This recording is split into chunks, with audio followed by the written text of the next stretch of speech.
Bueno, estamos estudiando Segunda de Corintios, capítulo 9.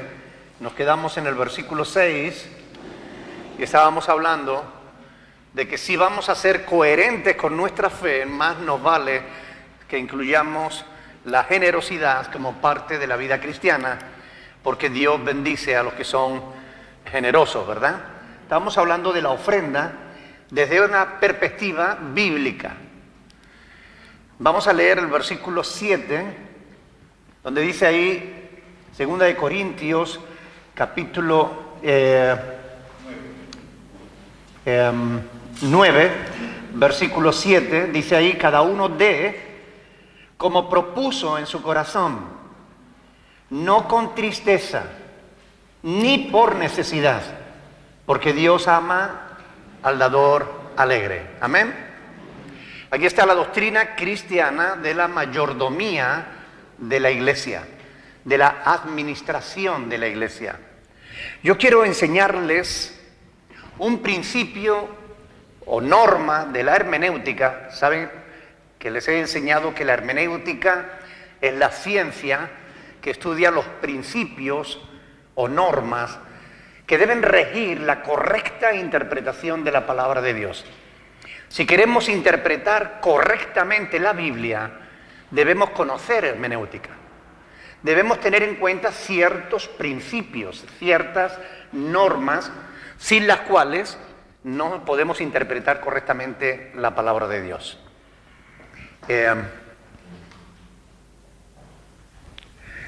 Uno de esos principios es que no debemos olvidar nunca que un pasaje del Antiguo Testamento, ningún pasaje del Antiguo Testamento es válido para sustentar la doctrina de la Iglesia. Ningún pasaje, escuchen bien, ningún pasaje del Antiguo Testamento es válido para sustentar una doctrina de la Iglesia. ¿Puedes cerrar la puerta esa que me está entrando un frío por ahí detrás? Porfa, que la han dejado ahí abierta y está entrando por ahí algo así como un frío polar.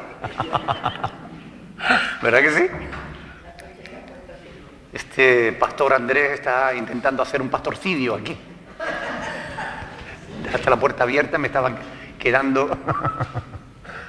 Decía que una doctrina de la Iglesia jamás puede estar basada en un texto del Antiguo Testamento, a menos que ese pasaje del Antiguo Testamento tenga soporte en el Nuevo Testamento. Si no está confirmado en el Nuevo Testamento, el Antiguo no sirve como doctrina de la Iglesia. ¿Por qué? ¿Alguien me lo puede explicar por qué? ¿Por qué? Ah, esa era tu pregunta, ¿no? ¿Por qué? ¿Por qué creen ustedes que un pasaje del Antiguo Testamento no sirve para sustentar una doctrina de la Iglesia? Porque hay un nuevo pacto. Está basado en un nuevo pacto. Porque el Nuevo Testamento está basado en un nuevo pacto. O en un mejor pacto. Ok. ¿Puedes explicarlo más? Porque el Antiguo Testamento era para el pueblo de Dios, Israel. Es que el Antiguo Testamento no habla de la Iglesia. Habla de la nación de Israel. La Iglesia se habla en el Nuevo Testamento. ¿Ok? El pueblo de Israel tiene su fundamento en el Antiguo Testamento. O el Antiguo Testamento está escrito para Israel. ¿Es que el Antiguo Testamento no sirve para la Iglesia? Sí. Sirve para que aprendamos algunas cosas, algunos principios. Pero las doctrinas de la Iglesia no están basadas en el Antiguo Testamento, sino en el Nuevo. Porque el Antiguo Testamento habla de la nación de Israel. En el Antiguo Testamento la Iglesia no existía. Era Israel, la nación de Israel a la que Dios le estaba hablando en el Antiguo Testamento. Para la doctrina de la Iglesia tenemos que buscarla en el Nuevo Testamento. ¿Ok?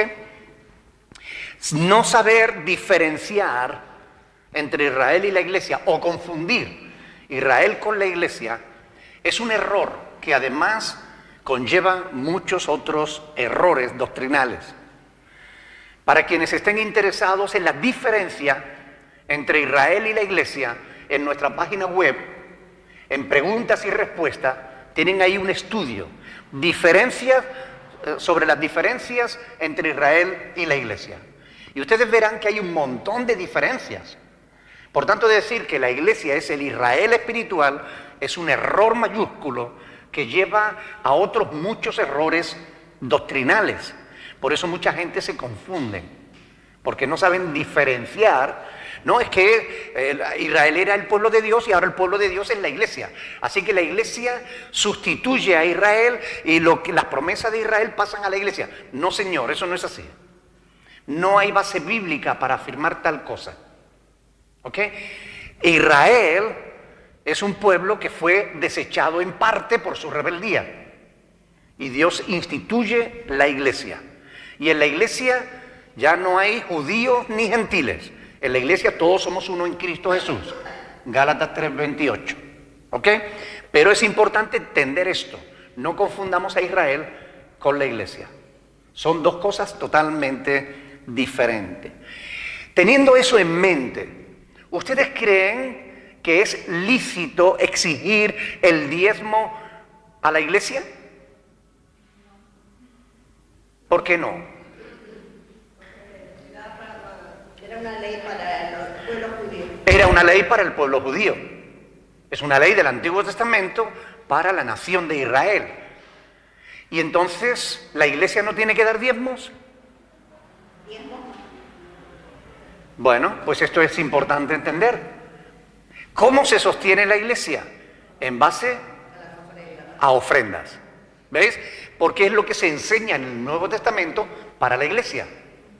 En el Antiguo Testamento se enseña el diezmo para Israel, pero no hay ningún versículo en la Biblia que relacione el diezmo con la Iglesia. El diezmo siempre está relacionado con los judíos. ¿Ok? Pastor, también podría ser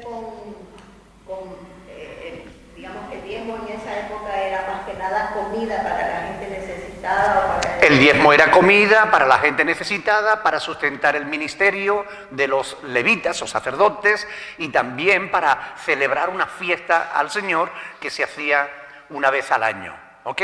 Se recogía el diezmo una vez al año y Dios decía, hoy quiero que me celebren fiesta en tal lugar. Y todos los judíos iban a ese lugar y allí pues el trigo, el grano, el aceite, el vino, todo lo que habían producido, los animales lo traían y celebraban una fiesta para todo el pueblo. Así era el primer año, así era el segundo año. El tercer año no.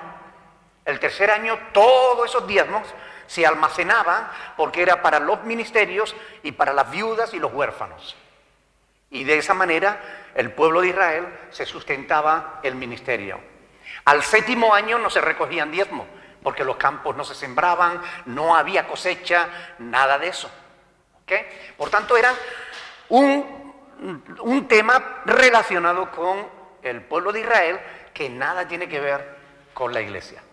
¿Okay? La Iglesia jamás se sustentó con diezmos, sino con ofrendas. Las primicias, los pactos y todo ese tipo de cosas pertenecen al pueblo de Israel, porque están en el Antiguo Testamento. En el Nuevo Testamento no verá que se le exija a la Iglesia nada de eso. Por eso digo, la doctrina de la Iglesia no la podemos basar en el Antiguo Testamento, porque estaremos tomando textos históricos y convirtiéndolos en doctrinales, lo cual es erróneo. Un texto histórico es un texto, es una ventana al pasado que nos enseña algo que sucedió, algo que Dios nos quiere mostrar del pasado. Pero un texto doctrinal es un pasaje en el que Dios nos dice que nosotros debemos hacer algo. Por tanto, hay diferencia entre un pasaje histórico y uno doctrinal. La doctrina de la Iglesia, ¿dónde está? ¿En el Antiguo o en el Nuevo Testamento? En el Nuevo. Entonces, ¿el texto del Antiguo Testamento qué es? ¿Un pasaje histórico o doctrinal? Histórico, perfecto. Y estos son principios que están relacionados con la hermenéutica, con la manera de interpretar la Biblia, que muchos no conocen y por eso cometen errores. A veces, desgraciadamente, ese nivel de ignorancia está incluso en los ministerios. Por eso hay pastores que se equivocan totalmente, ¿ok? Cuando enseñan lo que enseñan. Por tanto, el diezmo es una doctrina no para la iglesia, sino para la nación de Israel, ¿ok? Ahora, ¿por qué creen ustedes que algunos pastores, muchos pastores, todavía siguen enseñando el diezmo para la iglesia? ¿Por qué? Porque han sido mal enseñados.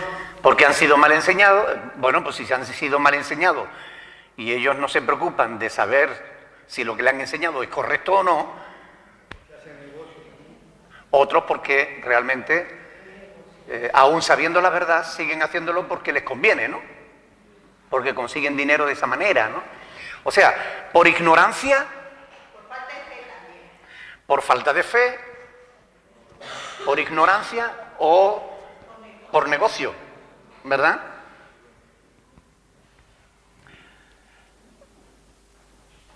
Nosotros hemos visto que hasta aquí lo que llevamos estudiado de estos dos capítulos, 2 Corintios 8 y 9, hemos visto que damos a Dios para ayudar a los hermanos y para sustentar la obra de Dios. Pero perdón. También hay pastores que se creen que tienen derecho, que son los elegidos, digo, ¿verdad que se lo creen? O ellos conscientemente saben que no, pero parece que se lo creen que son los elegidos y que cuando alguien lo bendice, alguien le da dinero, le está haciendo un favor a la persona, ¿sabes? Como que me estás dando tu dinero y vas a recibir bendición, o sea, Ajá. pero a veces conocí a alguien y se lo creía, y si se lo cree de verdad, de que como que si fuera una persona elegida, especial y como que tenía derecho a todo. Bueno, la palabra de Dios enseña eso. Enseña que los pastores somos personas especiales, que si ustedes nos dan dinero a los pastores, ustedes van a recibir una bendición especial. ¿La Biblia enseña eso? No. Los pastores no somos gente especiales, somos gente normales, igual que ustedes, igual que todo el mundo. ¿Ok? No hay diferencia. La diferencia entre el clero, es decir, los religiosos, y el resto del pueblo, es una doctrina católico-romana, que la toma del pueblo judío. Porque los sacerdotes del pueblo judío eran considerados como gente muy importante. Pero tengan en cuenta que en aquel entonces, si analizamos la historia del pueblo de Israel, nos damos cuenta de que los sacerdotes eran importantes o considerados importantes no solo porque eran sacerdotes y enseñaban la voluntad de Dios, sino porque también eran gobernantes del pueblo. Ellos hacían una doble labor. Gobernaban al pueblo, juzgaban al pueblo, eran jueces, gobernantes, eran alcaldes, eran los que estaban sirviendo al pueblo en diferentes áreas. Y también eran sacerdotes, maestros, escribas, doctores. Por tanto, en el Antiguo Testamento, el pueblo de Israel consideraba a los sacerdotes como una casta privilegiada. O es que estos tienen una bendición de Dios, ¿no? Han sido escogidos y Dios los bendice a ellos y tal. Esa idea la toma la Iglesia Católica. Y entonces hace creer a todo el mundo que los sacerdotes son más importantes que el resto del pueblo. Por eso incluso en la misa, solo el sacerdote toma el vino. Al pueblo solo se le da el pan. Pero el pan y el vino para el sacerdote. ¿Por qué? Porque solo el sacerdote puede tomar el pan y el vino. Eso es un absurdo que no tiene fundamento bíblico, pero es una manera de imponer una casta especial por encima del pueblo. El llevar ropas diferentes, el llevar una sotana o un alzacuello. El alzacuello no lo inventaron los católicos. El alzacuello, eso es un invento evangélico. Lo sacaron los evangélicos y después los católicos lo imitaron y se han quedado ellos con el alzacuello porque los evangélicos lo soltaron. Pero bueno, da igual. A lo que me refiero es que esa manera de diferenciarse del resto de la gente hacía que ellos se dieran más importancia. Ustedes han visto que todavía los obispos católicos siguen manteniendo como esa diferencia, ¿no? en el trato con la gente, en todo, ¿no? Pero eso no está en la Biblia. Eso no está en la Biblia. En la Biblia Jesús dijo, el que quiera ser mayor entre vosotros, hágase como el menor. Eso es lo que está en la palabra de Dios. Mateo capítulo 20, del 25 al 28.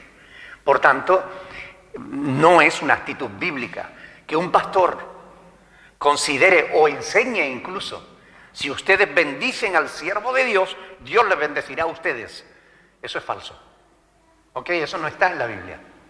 Esa es la manera de aprovecharse de la ignorancia del pueblo. ¿Ok? Por eso es muy importante estudiar las Escrituras. Porque al saber qué es lo que está escrito y qué es lo que no está escrito, uno le puede decir a ese señor, oye, mire, bájese del caballo, porque está usted muy alto y si se cae, se puede hacer daño. ¿Ok? Bien. Como decía, hasta aquí hemos visto que debemos dar para Dios y para los necesitados. Pero la pregunta que quiero hacerle es, ¿cuánto tenemos que dar? Como dice la palabra, ¿no? Cada uno como propuso en su corazón. Ajá, muy bien. Según lo que Dios lo haya enriquecido. Ajá, bueno, esto es importante. Vamos a ir, 1 Corintios, capítulo 16. Ya lo estudiamos, pero solo para recordarlo. 1 Corintios, capítulo 16, versículo 2. Vamos a leerlo desde el versículo 1. 1 Corintios 16, 1 y 2. En cuanto a la ofrenda para los santos, haced vosotros también de la manera que ordené en las iglesias de Galacia. Cada primer día de la semana, en cada reunión que tengáis, sea de oración o de estudio, ¿no? ¿No dice eso? ¿No dice eso? Cada primer día de la semana. Solo cada primer día de la semana. Cada uno de vosotros ponga aparte el 10%. No, tampoco. ¿No dice eso? Bueno, pues más del 10%, ¿no? Porque si Israel daba el 10, ustedes tienen que dar más, ¿no? No, tampoco dice eso. No, dice, cada uno de vosotros ponga aparte algo, según haya prosperado, guardándolo para que cuando yo llegue no se recojan entonces ofrenda. ¿Cuánto tenemos que dar? Algo. Según haya prosperado. Es decir, que si Dios te prospera mucho, da mucho. Si Dios te prospera poco, das poco, lo que puedes dar. ¿Ok? ¿Pero se especifica la cantidad? No. No se especifica. Vamos a ver 2 Corintios, capítulo 9, el versículo que estamos meditando. Versículo 7 dice, cada uno dé como mínimo, ¿no? ¿No dice eso?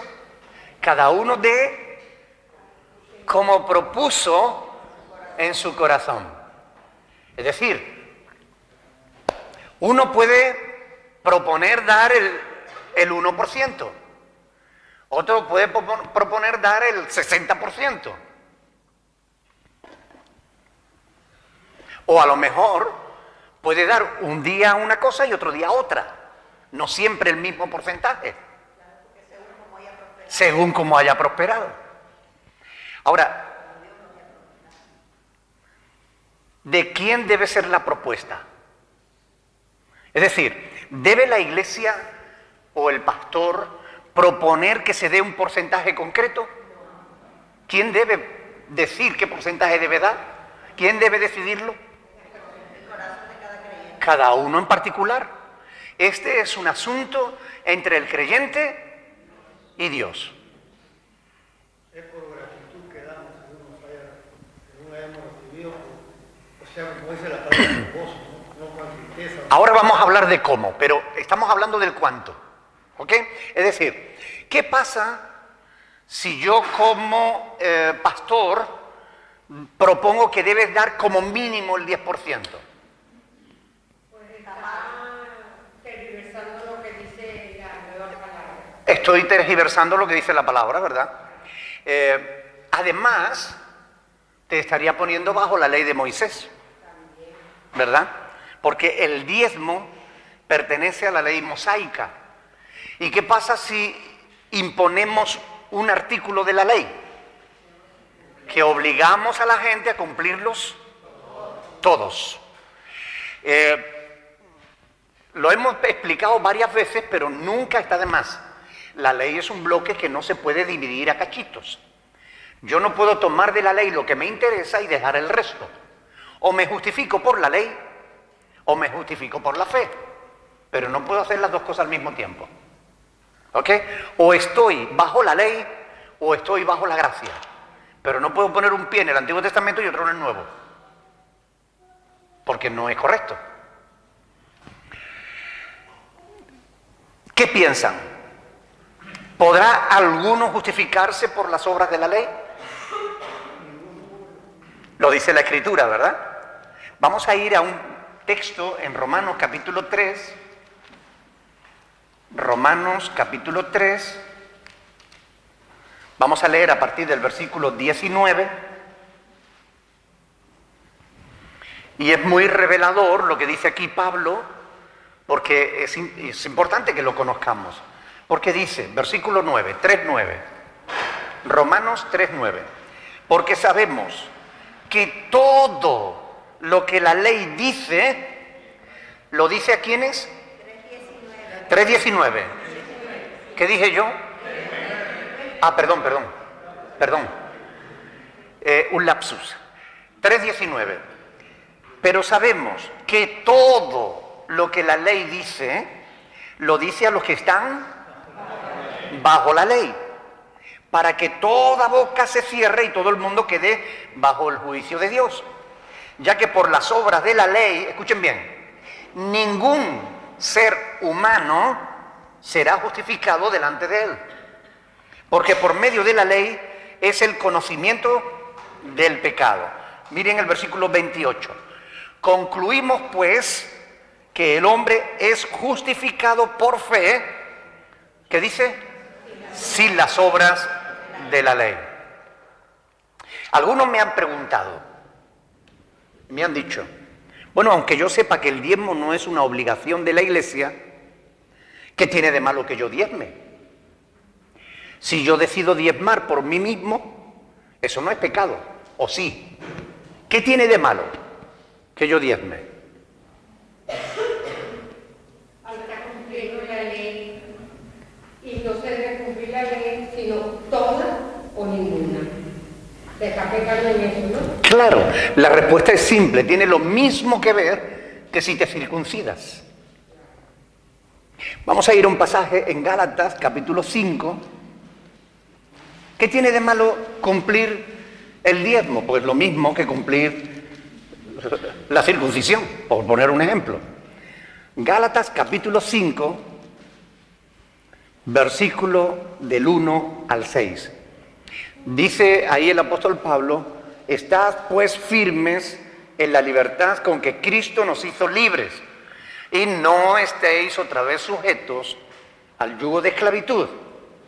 He aquí, yo, Pablo, os digo que si os circuncidáis, de nada os aprovechará Cristo. Cambiemos la palabra circuncidar por diezmar. Es lo mismo, es un artículo de la ley mosaica.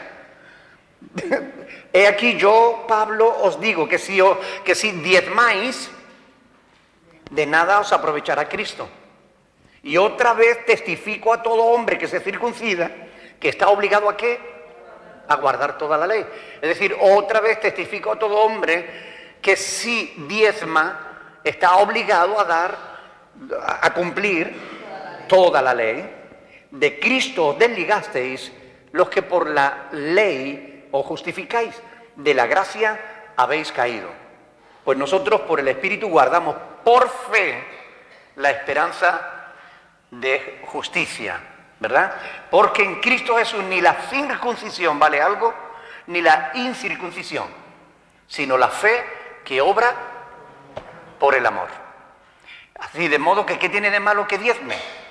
Pues que te obligas a guardar toda la ley. que caes de la gracia, que ya no te aprovecha Cristo. ¿No funciona? ¿Sí o no? ¿Se oye? Ok. Si adquirimos conocimiento de la verdad, pero vivimos como si no conociéramos la verdad, ahí acople, por favor. Si vivimos como si no conociéramos la verdad, yo creo que merecemos el castigo de ser esclavizados por los mercaderes de la fe. Es decir, merecemos que abusen de nosotros, porque con conocimiento actuamos como si no lo conociéramos. Y así son algunos creyentes. Conocen la verdad, pero siguen practicando la mentira. Yo sé que no hay que adorar imágenes. Ay, pero es que a mí me gusta la virgencita de no sé qué. Sabemos que Dios no quiere, pero lo hacemos.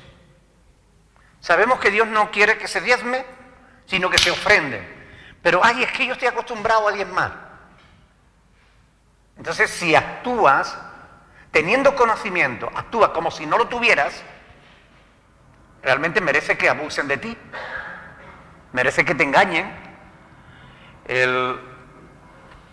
Pero fíjense que en este pasaje que estamos meditando de 2 de Corintios 9:7, no solamente Pablo está hablando del cuánto, porque dice ahí, cada uno de como propuso en su corazón, sino también del cómo debemos dar. Ahora vamos a lo que decía Ronald, ¿no? Dice que debemos hacerlo no con tristeza, ni por necesidad. En el original griego dice, no por obligación, ¿ok? Porque Dios ama al dador alegre. Algunos han cambiado esta palabra, en algunas versiones bíblicas la han cambiado y dice, Dios bendice al dador alegre, pero creo que hay diferencia, ¿no? Entre que ama y bendecir. Amar y bendecir son dos cosas diferentes, creo, ¿no? ¿Verdad? Pero aquí es lo que dice la palabra, Dios ama al dador alegre. Por tanto, ¿qué significa esto? Que no debemos dar con tristeza, ni por necesidad, sino con alegría. Claro, que debiéramos estar contentos de poder colaborar, ¿no? Con los hermanos que lo necesitan y con la obra de Dios, ¿no? Que debemos hacerlo no a regañadientes, sino agradecidos, porque damos de lo que ya hemos recibido antes. No damos para que Dios nos dé. Eso es un error que el evangelio de la prosperidad, el falso evangelio de la prosperidad ha enseñado, ¿no? Tú dale a Dios y Dios te va a dar más. Y entonces se utiliza eso como un gancho para que la gente traiga dinero. Tú dame 100 y Dios te va a dar 1000. Cuando un pastor te diga eso, tú dile, dame tú a mí los 100 y que Dios te dé a ti los 1000. Claro. ¿No? Si él está seguro de que eso es verdad, ¿ok? No, estoy seguro, si tú traes 10, Dios te va a dar 100. Si tú traes 100, Dios te va a dar 1000. Bueno, traiga usted los 100 y que Dios le dé a usted los 1000. Ya está. Pero es una manera de manipular las escrituras y de manipular a la gente para sacarle el dinero, ¿verdad? Ahora, miren, si algo tenemos que aprender de este pasaje, es que tenemos que dar por generosidad. Debemos dar con alegría. Si no, mejor no demos. Porque lo que tú das a regañadientes, Dios no lo recibe. Así que estás perdiendo encima, que das a de gana, estás perdiendo tu ofrenda. La pila. Vamos a cambiar la pila.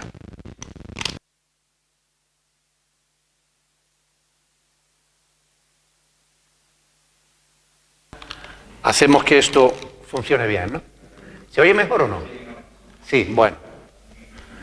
Estas pilas que duran menos que... y son nuevas, ¿no? Decía, si tú das y además lo haces a regañadientes, estás perdiendo el dinero que estás dando porque Dios no recibe tu ofrenda. Te estás engañando a ti mismo.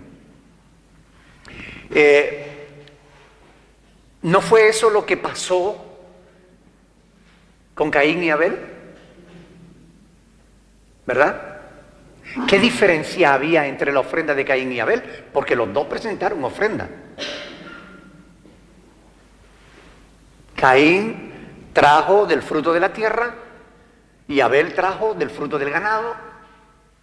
Pero la ofrenda de Caín no le agradó a Dios. No se dice por qué, pero intuimos que no le agradó a Dios porque eso sí se dice, ¿no? Por tanto, ¿cuál fue la diferencia?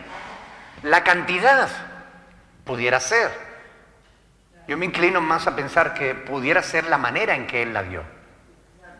La actitud con la que se dio, ¿no? Una cosa es cumplir de mala gana y otra cosa es dar con corazón sincero y alegremente, porque damos a quien nos proveyó, ¿no? ¿Qué tenemos que no hayamos recibido? Todo cuanto tenemos es porque lo hemos recibido de Dios, ¿no? Todo don perfecto desciende de lo alto, del Padre de las luces, ¿verdad? Así que quizás debemos analizar cómo damos nosotros a Dios. ¿Damos como Caín, a regañadientes, o damos como Abel, con generosidad? ¿Lo hacemos con tristeza o lo hacemos con alegría? ¿Cuál es nuestra actitud a la hora de dar la ofrenda? ¿Lo hacemos por obligación, simplemente, o lo hacemos de corazón? ¿Damos para que Dios nos dé más o damos por gratitud? Porque hay diferencia entre una cosa y la otra. ¿No creen? Todos estos temas son importantes y debemos analizarlos y debemos reflexionar.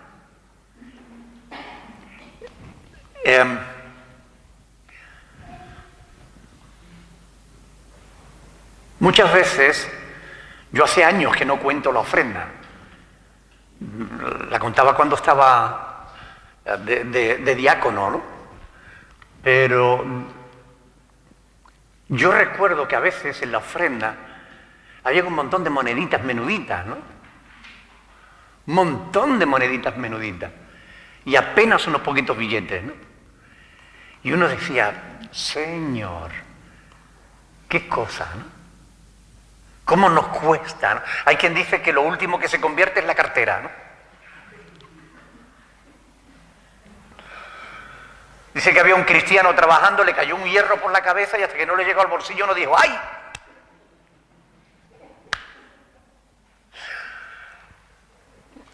La actitud con la que nosotros damos. Todos estos temas, como digo, son importantes y debemos analizarlo, ¿no? Porque si no lo analizamos puede que estemos haciendo las cosas mal, creyendo que la estamos haciendo bien, ¿no? Porque ¿de qué servirá nuestra ofrenda si Dios la rechaza? Por el modo en que la hacemos, ¿verdad? ¿No debe ser nuestra ofrenda parte de nuestra adoración a Dios? ¿No debemos agradecer a Dios todo lo que de Él recibimos? ¿No refleja de alguna manera la manera en que yo ofrendo, no refleja de alguna forma mi fe en Dios? ¿Mi compromiso con Él? ¿Será que la ofrenda determina mi grado de fe, mi grado de confianza en Dios? ¿Tengo fe en que Dios seguirá proveyéndome cuando doy? ¿O temo que al ofrendar esté quedándome sin dinero? Son cosas que tenemos que meditar. Es parte de lo que la palabra de Dios nos enseña y está aquí para que lo hagamos, para que lo meditemos. Es posible que en algunos grupos religiosos que solo se preocupan por el dinero, sea así, que tú estés perdiendo tu dinero si lo das. pero no en una iglesia de sana doctrina donde se te enseña la verdad. Otra razón para que nosotros demos generosamente es que Dios, como decíamos la semana pasada, es generoso y Él ama la generosidad. Dios premia no el tamaño de tu ofrenda, sino la sinceridad con la que lo das. La actitud, como decíamos, ¿no? Recuerda que Dios ama al dador alegre. Versículo 8. Y poderoso es Dios para hacer que abunde en vosotros toda gracia, a fin de que teniendo siempre en todas las cosas todo lo suficiente, abundéis para toda buena obra. ¿Qué es lo que dice Pablo aquí con estas palabras? Que Dios es poderoso ¿para qué? Para proveer, ¿no? Para dar a la iglesia. Es decir, que no debemos temer quedarnos sin recursos cuando ofrendamos. No debemos temer. Ahora, esto no debe ser utilizado para manipular a la gente y hacer que den lo que no tiene. Pero sí debe ser un estímulo para nosotros como verdaderos cristianos que sabemos por estas palabras que Dios tiene poder para proveernos, ¿verdad? ¿Alguno de vosotros puede testificar alguna provisión sobrenatural de Dios? ¿Alguna vez Dios te proveyó de alguna forma cuando no tenías nada y Dios te proveyó? Yo puedo hacerlo. En muchas ocasiones Dios nos bendijo cuando no teníamos ni esperanzas de recibir y Dios nos proveyó. Claro. A veces uno piensa que no va a llegar, que no sabe dónde sacar, y viene alguien o en alguna manera uno recibe una ayuda. Claro. Por la familia, por los hijos, un buen amigo. Siempre hay alguien que le tiene una mano. Entonces yo sí creo que Claro que sí. Y a veces, cuando no tenemos nada y ni tampoco tenemos por dónde tirar, que son dos cosas diferentes, o sea, una cosa es no tener, pero decir, bueno, pues tengo a quien acudir, ¿no? Pero cuando ni siquiera tienes a quien acudir, ahí es cuando tú ves la mano de Dios proveyéndote, tú dices, uff, gracias Señor, ¿no? Porque uno lo ve, ¿no? Ve la mano de Dios proveyendo cuando estabas sin nada. Yo estoy seguro de que muchísimos de nosotros podemos testificar de que Dios es fiel y de que Dios provee. Cuando Montaña y yo tomamos la decisión de dejar el empleo que yo tenía para irme a un pueblecito a predicar el Evangelio, porque ya la iglesia estaba creciendo y tal, y necesitaba que nos fuéramos para allá para atender el grupo, porque había crecido y el grupo no tenían posibilidad de mantenernos, nos íbamos a la buena de Dios, como decimos, ¿no? Yo recuerdo que la familia, los amigos, los compañeros, todos nos dijeron que estábamos locos, pero Dios nos proveyó de todo cuanto necesitamos y nos probó, nos llevó a extremos de no tener para dónde tirar, pero en esa situación, cuando ya estábamos al límite, Dios nos proveía. Y hasta el día de hoy, después de muchos años, Dios ha sido fiel. Y yo estoy seguro de que muchos de vosotros también pueden testificar de la provisión de Dios. Dios, había un hermano que decía, a Dios nadie le gana. A Dios nadie le gana. Si tú eres generoso para con Dios y su obra, Él también lo es contigo. Pero no podemos usar eso como una estrategia para manipular a la gente, porque eso no es decente, eso no es correcto, eso no es cristiano. Y muchos lo están haciendo. Están utilizando pasajes como este para sacarle el dinero a la gente. Poderoso es Dios para hacer que abunde en vosotros toda gracia, a fin de que teniendo siempre en todas las cosas lo suficiente. No está diciendo que tenga demasiado, lo suficiente. En otro pasaje dice Pablo, teniendo sustento y abrigo, estás contentos con eso. Teniendo comida y un techo, siéntete dichoso. Quizás no tengamos más, pero tampoco lo necesitamos. Si nuestras necesidades básicas están cubiertas, ¿por qué angustiarnos con lo que no tenemos? Nuestra hija Séfora era de las que siempre veían el vaso medio vacío. Ella siempre se estaba quejando por lo que no tenía. Pero no se daba cuenta y nosotros solo decíamos, nunca disfruta de lo que sí tiene, porque está quejándote de lo que no tiene. Pero ¿y lo que tiene? Porque no lo disfruta. No, es que yo quiero lo otro. A veces somos así. Y no es cuestión de positivismo o de negativismo, no es cuestión de eso. Es cuestión de actitud, de fe. Todo cuanto tenemos, como digo, lo recibimos de Dios. Si Dios nos pide algo, sin determinar cuánto,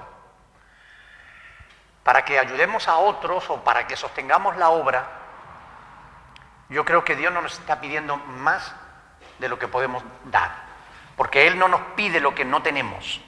Amén. Pero, ¿confías tú en la provisión de Dios? Porque eso va a determinar que cuando tú el domingo vas a meter tu mano en el bolsillo o en el bolso para coger tu ofrenda, si tú crees de verdad que Dios te provee, tú vas a dar una ofrenda, y si no crees que Dios te provee, vas a dar otra. Y ahí tu fe es probada, ¿verdad? Ahora, ¿crees de verdad que Dios provee? ¿O era para otra época esas cosas? ¿O es para otras personas y no para ti?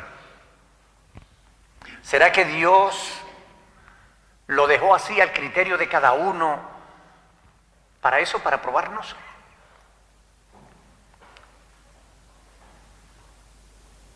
Versículo 9. Vamos a ver si nos da tiempo de terminar el versículo 9. Como está escrito, repartió, dio a los pobres, su justicia permanece para siempre. Amén. Esta es una cita del Antiguo Testamento que se incluye aquí para aclarar lo que decía en el versículo 8, ¿no? Para toda buena obra. Es decir, está hablando, ¿a qué buenas obras se refiere? Bueno, pues a dar a los pobres, compartir con el que padece necesidad, ¿no? El hombre justo en el Antiguo Testamento era conocido también por su generosidad para con los que estaban necesitados. Por ejemplo, Proverbios 19:7. Proverbios 19:7. Vamos a leerlo.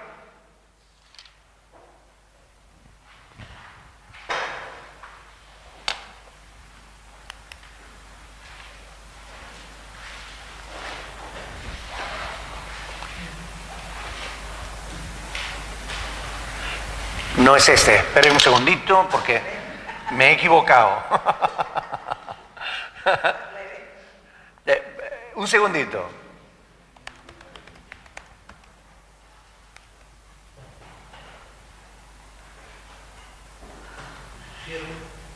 El 17 será. A ver. Sí, 17. A ver, dice ahí, a Jehová presta el que da al pobre, y el bien que ha hecho, se lo volverá, se lo devolverá, ¿verdad? Se lo volverá a pagar. Fíjense que las palabras del Señor Jesús, en las que, recuerdan, ¿no? En las que Él mismo se identifica con el necesitado, ¿no? Recuerda cuando en Mateo capítulo 25 dice, cuando lo hicisteis a uno de estos mis hermanos más pequeños, ¿a mí lo hicisteis? O sea, Jesús se identifica con el que está necesitado. Cuando tú das al pobre, ¿a quién le estás dando? A Dios.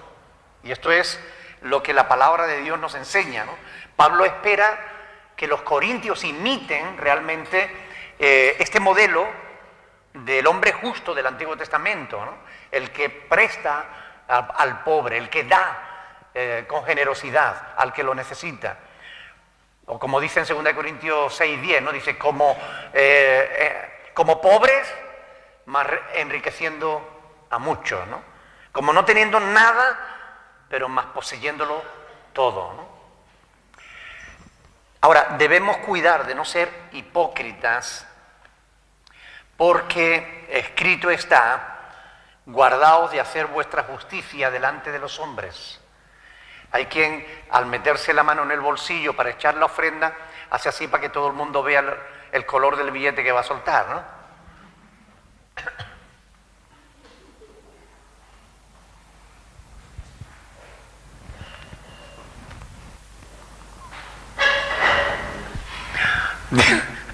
Dice, de otra manera no tendréis recompensa de vuestro Padre que está en los cielos.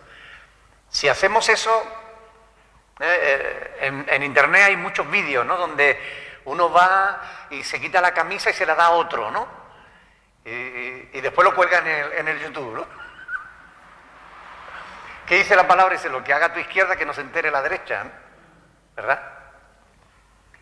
Bueno, lo vamos a dejar aquí porque no nos da tiempo de seguir más adelante. Pero próximo jueves, que yo no sé por qué razón, los jueves el tiempo a esta hora pasa más rápido. Yo no sé por qué motivo. Pero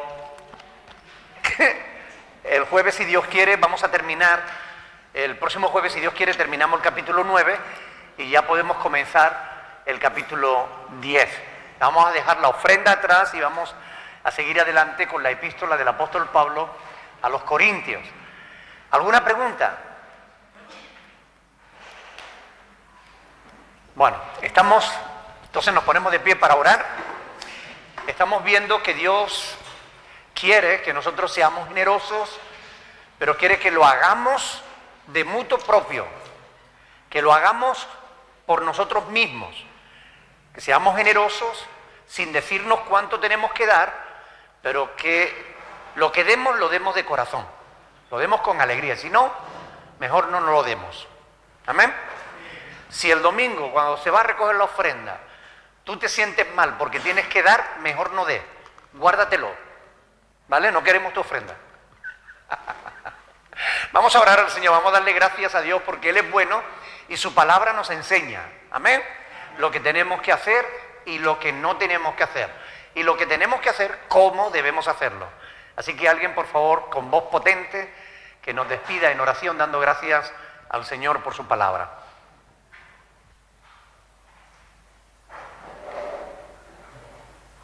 Señor, te damos muchísimas gracias por la oportunidad que nos das otra vez. De verdad que ha sido una noche magnífica en la que podemos conocerte más, conocer cómo debemos ofrendar, la manera de cómo la tienes tú sobre todo eso. Ayúdanos a practicar, sobre todo cuando vayamos a dar a pensar en lo que a ti te agrada y no lo que nosotros nos agrada. Gracias una vez más. Llévanos paz y bendición. Amén. Amén. Amén. Dios le bendiga, mis hermanos. Ánimo.